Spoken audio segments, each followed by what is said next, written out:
And statues of President Andrew Jackson are now part of that same sort of conversation. The president has made an effort to protect Jackson Monument in D.C. That is President Trump. And Jackson is also memorialized outside our own state capitol. In tonight's local original, what that means to the descendants of those most affected by the nation's 7th president.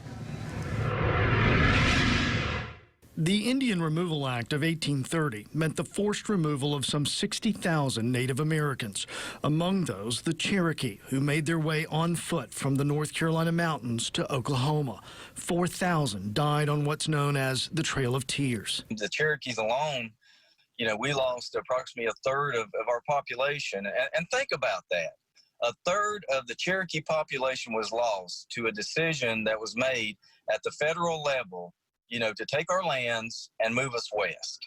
I mean, you want to talk about social injustice? Michelle Hicks served for more than a decade as the principal chief of the Eastern Band of Cherokee Indians, otherwise known as the Qualla Boundary. It is the home of those descended from the 800 Cherokee who escaped forced removal. Natives represent less than 1% of the overall population of the United States, although we've been here for, centuries. However, you don't ever hear about it. And so, again, the thought of social injustice is not focused on one culture.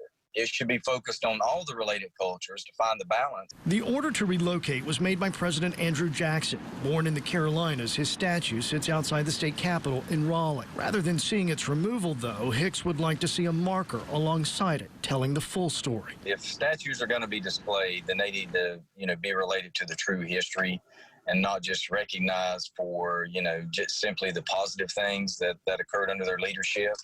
I mean, again, true history is what natives have always asked for. He thinks that will bring attention to the needs of Native Americans, 25% of whom live in poverty. Let's talk about, people in general, people, in their communities, and find ways to build infrastructure that really lifts up those that, that are living in these situations. And that's in rural America. Most Native tribes are in rural America.